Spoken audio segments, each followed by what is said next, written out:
We'd been flying for an hour over an empty sea. Now we saw coral reefs and began looking for the speck of an island the Philippines calls Pagasa or Hope. A flotilla of Chinese ships told us we were close. They're a permanent, intimidating presence. Smaller than Buckingham Palace, Pagasa has barely enough runway for our plane to land.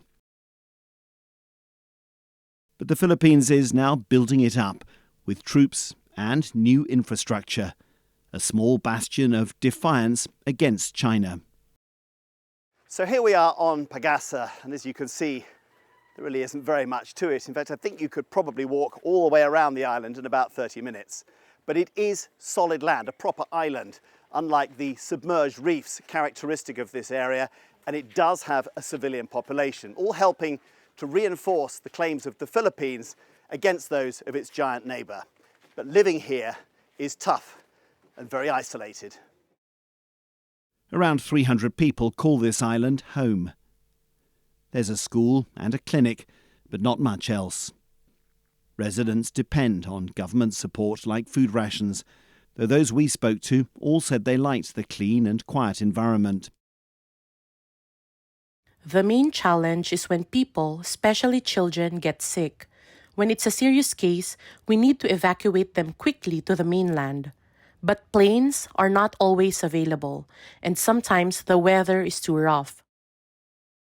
Aside from government jobs, fishing is the only viable way to make a living. But that's become much more difficult since the swarms of Chinese ships arrived offshore, harassing the little Filipino boats. Those Chinese are not fishermen. Their ships are huge compared to our small wooden boats.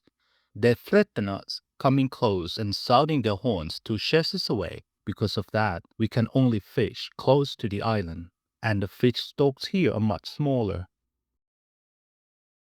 If it's to prevent a complete Chinese takeover in this area, the Philippines needs to hold on to this sliver of land. Its forces are outnumbered and outgunned. But after years of watching China expand its presence in these seas, there is a renewed determination in the Philippines not to retreat any further. Jonathan Head, BBC News, on Pagasa Island.